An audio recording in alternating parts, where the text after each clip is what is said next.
Selamat pagi, Bapak Ibu Saudara sekalian. Selamat datang dalam acara Sarapan Sabda bersama saya, Pak Sabarman.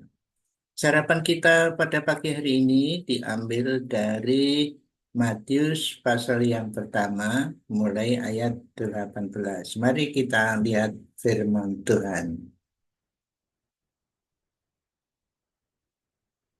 Demikian firman Tuhan, Matius 1 mulai ayat 18. Kelahiran Yesus Kristus adalah seperti berikut. Pada waktu Maria ibunya bertunangan dengan Yusuf, ternyata ia mengandung dari Roh Kudus sebelum mereka hidup sebagai suami istri. Karena Yusuf suaminya seorang yang tulus hati dan tidak mau mencemarkan namanya istrinya di muka umum, ia bermaksud menceraikannya dengan diam-diam. Tetapi ketika ia mempertimbangkan maksud itu, malaikat Tuhan nampak kepadanya dalam mimpi dan berkata, Yusuf, anak Daud, jangan engkau takut mengambil Maria sebagai istrimu, sebab anak yang di dalam kandungannya adalah dari Roh Kudus. Ia akan melahirkan seorang anak laki-laki, dan engkau akan menamakan dia Yesus karena dialah yang akan menyelamatkan umatnya dari dosa mereka. Hal itu terjadi supaya kenapa yang difirmankan Tuhan oleh Nabi, sesungguhnya anak darah itu akan mengandung dan melahirkan seorang anak laki-laki dan mereka akan menamakan dia Immanuel, yang berarti Allah menyertai kita. Nah, Bapak Ibu Saudara sekalian yang dikasih Tuhan Yesus, kemarin kita membaca dari pasal 1 ayat 1, bahwa Yesus keturunan Abraham, keturunan Daud, ditulis oleh Matius untuk membuktikan bahwa Yesus sudah dinubuatkan dalam perjanjian lama, Mesias itu harus keturunan Daud, keturunan Abraham. Nah, sekarang mengutip ayat berikutnya, yaitu dari kitab Nabi, itu dikatakan ini, sesungguhnya anak darah itu akan mengandung dan melahirkan seorang anak laki-laki. Mereka akan menamakan dia Immanuel, yang berarti Allah menyertai kita. Nah, itu kutipan dari Yesaya. Jadi, lagi-lagi Matius ingin membuktikan Yesus adalah Mesias, Raja orang Yahudi, lalu dikembangkan bahwa dia adalah bukan Raja orang Yahudi, adalah Raja segala Raja. Dikatakan juga itu, Yusuf diminta oleh Tuhan melalui malaikatnya menamakan anaknya yang dikandung dari Roh Kudus itu, dari perawan, itu namanya Yesus, yang akan menyelamatkan umatnya dari dosa mereka. Jadi Yesus datang menyelamatkan umatnya, yaitu Israel, dari dosa. Dari dosa jelas sekali di sini ya, walaupun memang nanti menyelamatkan dari segala penjajahan ya, tapi ini dijelaskan di sini menyelamatkan dari dosa mereka. Lagi-lagi dikembangkan bukan saja dosa untuk umatnya Israel, tetapi dosa untuk semua orang. Itu tulisan Matius akhirnya begitu nanti ya. Tapi ini diawali dengan menyelamatkan dosa umatnya dari dosa umatnya, tanda petik Israel.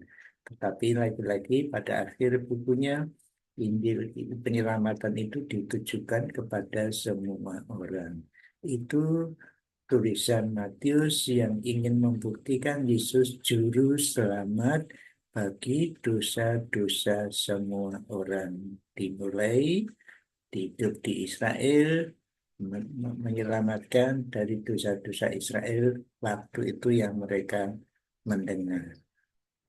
Walaupun tidak semua orang Israel diselamatkan karena mereka kebanyakan tidak percaya. Nah, itu ditawarkan kepada Bapak, Ibu, Saudara, dan saya untuk kita juga diselamatkan oleh Yesus dari dosa-dosa kita, yaitu dengan dilanjutkan oleh Matius nanti bukan kelahirannya saja, hidupnya, kemudian mati di kayu salib sebagai penebusan dosa, yang kemudian bangkit pada hari ketiga dan akhirnya naik ke surga, duduk di sebelah kanan Allah Bapa sampai sekarang ini. Jadi siapa yang mempercayai seperti itu, dia tidak bisa menyelamatkan dirinya dari dosa, menyerahkan penuh pengampunan dosanya lewat mempercayakan diri kepada Yesus yang menanggung dosa-dosa kita, sehingga dosa kita diampuni dan siap dibawa bersama-sama Tuhan menjadi anggota kerajaan Allah yang akhirnya pada waktu dipanggil nanti bersama-sama Yesus di surga, di mana Yesus berada, kita akan berada. Mari, Bapak Ibu Saudara, kita meyakinkan diri kita akan keyakinan yang sudah kita percaya itu, dan kita merefleksikan keyakinan keselamatan kita oleh Yesus Kristus itu dalam kehidupan sehari-hari.